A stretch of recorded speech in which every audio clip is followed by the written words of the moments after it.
Ladies and gentlemen, welcome to War and Warriors, the ultimate deep dive into the heart-pounding world of World War II fighter aircraft.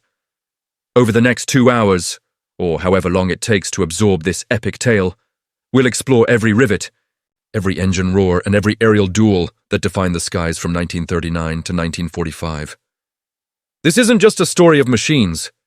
It's a saga of innovation, heroism, and the raw performance that turned the tide of history. We'll cover the specs, the strategies, the aces, and the evolution from piston-powered Predators to the dawn of jets.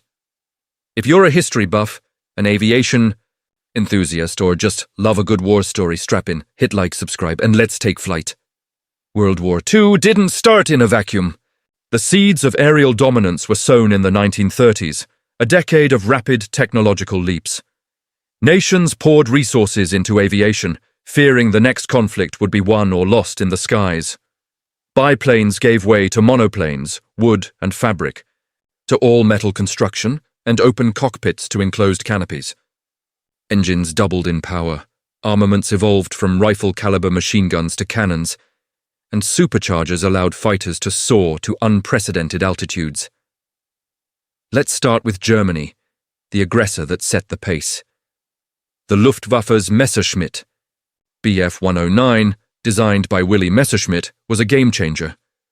Born from a 1934 Reichsluftfahrtministerium (RLM) specification, the Bf-109 first flew in 1935 with a British Rolls-Royce Kestrel engine, ironically, before switching to German power plants. By 1939, the Bf-109E Emil variant dominated, powered by a Daimler-Benz DB601 V12 engine producing 1,100 horsepower. Top speed, around 350 mph at 20,000 feet. Climb rate, 3,280 feet per minute. Armament, 2 7.92-meter machine guns and 2 20-mm cannons. It was sleek, agile in energy maneuvers, and deadly in the hands of aces like Erich Hartmann, who scored 352 victories. But the Bf-109 wasn't invincible. Its narrow landing gear made ground handling tricky, and early models suffered from limited range, about 410 miles.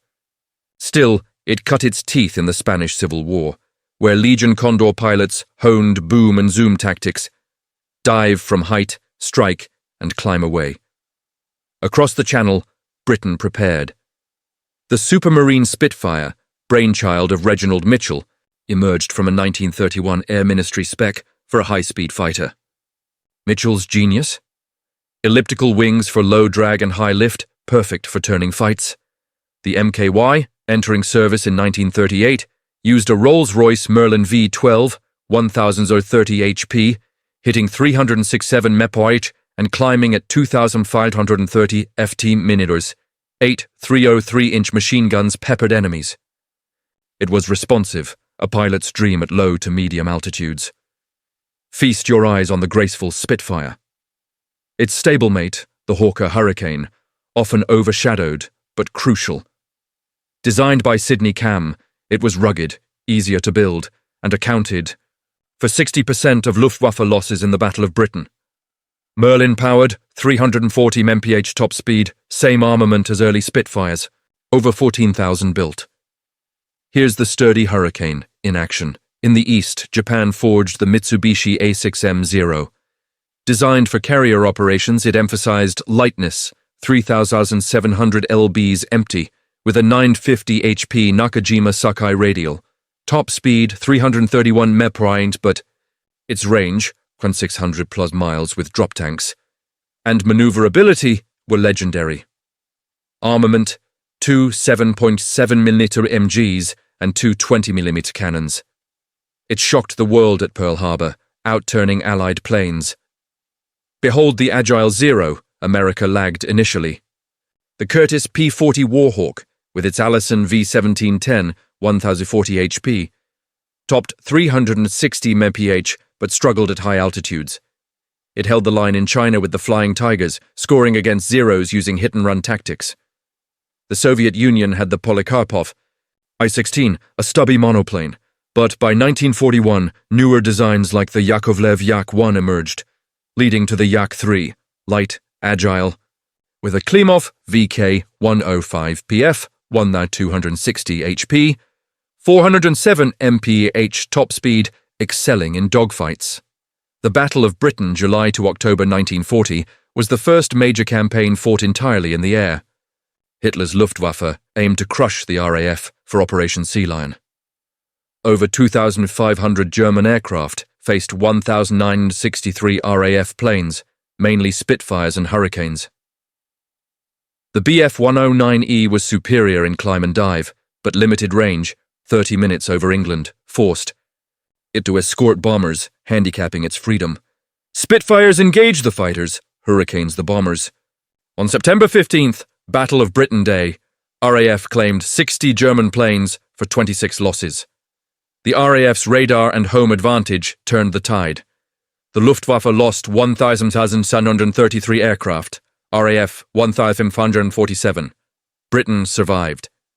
In the Pacific, the Zero reigned supreme. At Pearl Harbor, December 7, 1941, Zeros strafed airfields, downing 188 U.S. planes. Their agility shredded P-40s and Buffaloes. But fragility, no armor or self-sealing tanks, would prove fatal later. The Grumman F-4F Wildcat, U.S. Navy's carrier fighter, was slower, 320 metres, but tougher. At Coral Sea and Midway, thatch-weave tactics, paired planes turning into each other's attackers, neutralized Zeros. Midway saw 147 Japanese planes lost, including many Zeros. On the Eastern Front, Operation Barbarossa unleashed Bf-109s against Soviet air forces. In the first day, 1,811 Soviet planes destroyed. But harsh winters and supply lines stretched German performance limits. Fighters weren't just dogfighters, they supported ground troops. The Hurricane became a tank buster, with 40mm cannons in North Africa. By 1942, the war had become a grinding contest of attrition. Early designs were being outclassed, and nations scrambled to field fighters with more power, better high-altitude performance, extended range, and multi-role capability. The mid-war period saw the introduction of beasts that would dominate until the jets arrived. This was the era when raw horsepower met tactical ingenuity, and when Allied industrial might began to overwhelm Axis innovation. Germany's response to the evolving threat was the Focke-Wulf FW-190 Würger, the Shrike. Designed by Kurt Tank as a radial engine alternative to the liquid-cooled Bf-109, the FW-190 entered combat in August 1941 over France. Its BMW 801 radial engine delivered around 1,700 horsepower, propelling it to 408 mph at medium altitudes. What made it terrifying? Superior roll rate, heavy armament, typically 4 20mm MG, 151-20 cannons, and 2 13mm machine guns, and rugged construction. At low to medium altitudes, it outclassed the Spitfire Monk V, forcing the RAF into defensive scrambles. The FW-190's versatility shone in 1942-1943. Fighter-bomber variants strafed shipping, attacked troop concentrations, and even hunted submarines. In North Africa, from November 1942 to May 1943, units like 3 SKG-10 used FW-190A4 trop models to hammer Allied airfields and armor. Pilots like Kurt Buligan and Erich Rudolfer racked up scores against British, American, and French aircraft. On the Eastern Front, FW-190s supported ground operations during Kursk and beyond. Over 20,000 were built across variants, making it one of Germany's most produced fighters. But its radial engine limited high-altitude performance compared to turbo-supercharged Allied designs. Here are some powerful views of the FW-190 in flight and combat pose. Across the Atlantic, America unleashed industrial fury. The Republic P-47 Thunderbolt, nicknamed the Jug for its barrel-like fuselage, debuted in combat over Europe in April 1943. Powered by the massive Pratt & Whitney R2800 double wasp radial, up to 2,300 HP with water injection, it reached a more 133 mph and could operate effectively up to 40,000 feet thanks to its turbo supercharger. Weighing over 19,000 pounds loaded, it was the heaviest single-engine fighter of the war, yet incredibly rugged. 8 50-caliber machine guns shredded bombers and ground targets alike, and it could lug 2,500 pounds of bombs, or 10 rockets. The P-47's toughness was legendary. Pilots returned with cylinders shot out, massive holes in wings, and still flew home. In 1943, the 56th Fighter Group, led by aces like Hub Zemke and Robert Johnson, used the Jug to blunt Luftwaffe attacks on bombers. Early range limitations, about 500 miles combat radius, were extended with drop tanks to 800-plus miles, allowing deeper penetrations.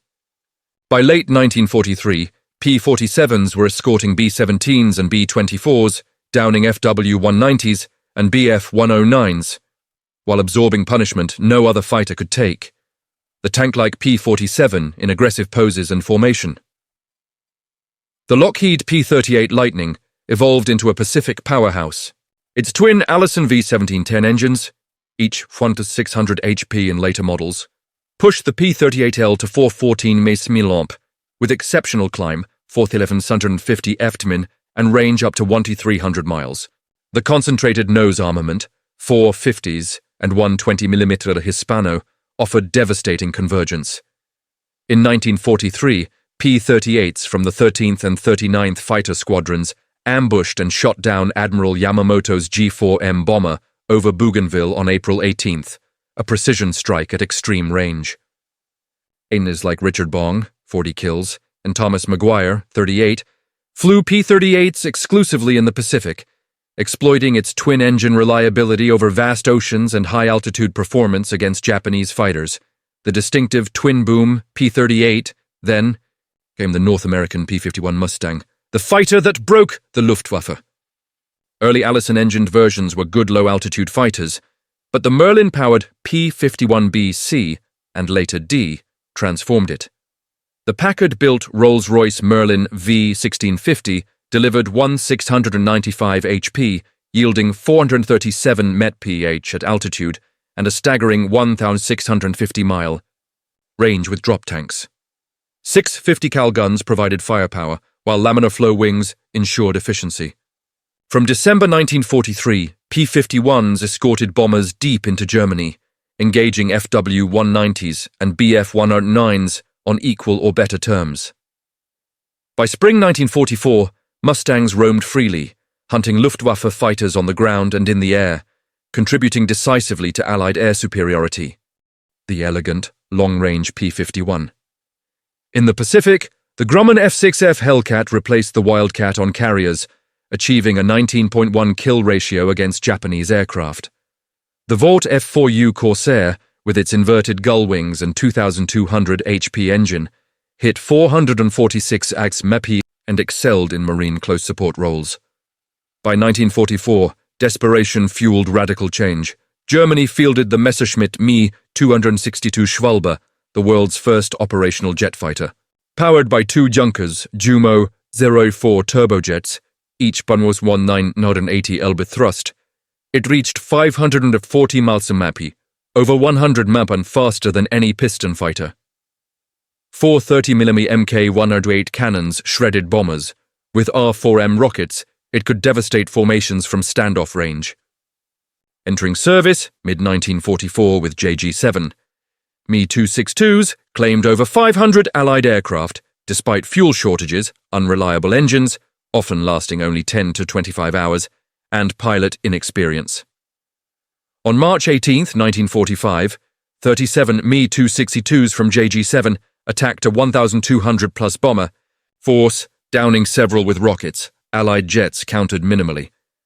Britain's Gloucester Meteor F-1 entered in July 1944, powered by Welland engines, Type 417 mph initially, later Derwents pushed 500-plus mph. Meteors primarily hunted V-1 flying bombs over Britain, claiming Torpedo 13, with no confirmed air-to-air kills against Luftwaffe jets due to deployment restrictions. The Meteor's centrifugal engines were more reliable than the Me-262's axial flow units, but it saw little direct combat. Super props pushed limits. The FW-190D Dora, Jumo 213 inline engine, 440 mAh, improved high-altitude performance. The TA-152H reached 472 mAh with GM1 boost. America's P-51H hit 487 mph, while the P-47M variants approached 470 mAh. These late-war props could challenge jets in climbs or turns, but speed ruled. In the Pacific, Hellcats and Corsairs decimated kamikazes. On D-Day and beyond, P-47s, Typhoons, and Mustangs provided devastating ground support with rockets and bombs. The revolutionary Me-262 in flight. The war's end saw piston fighters still decisive, but jets foreshadowed the future. Behind every statistic was a human pushing the machine to its limits. Performance meant nothing without skill, courage, and sometimes sheer luck. Eric Hartmann, Booby or the Black Devil, flew the Bf-109 almost exclusively on the Eastern Front. With 352 confirmed victories, mostly Soviet aircraft, he remains history's top ace. Flying 404 missions, he mastered energy tactics, spot stragglers, boom and zoom, avoid prolonged turns. He scored his first in 1942, became an ace in a day multiple times, and claimed his last hours before surrender in May 1945. Captured by Soviets, he endured 10-plus years in gulags before release.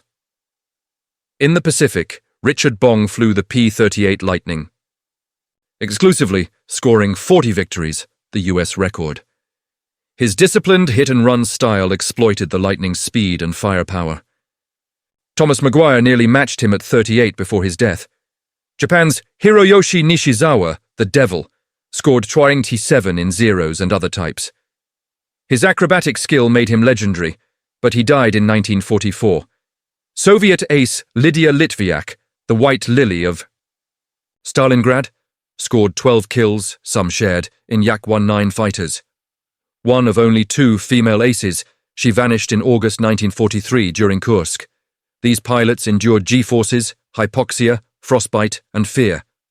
Tactics evolved. Germans favored energy fighting. Japanese turn and burn early on. Allies boom and zoom against Zeros. Training, situational awareness, and teamwork separated survivors from statistics. The human cost was immense. Thousands lost, but their legends endure in restored warbirds soaring today.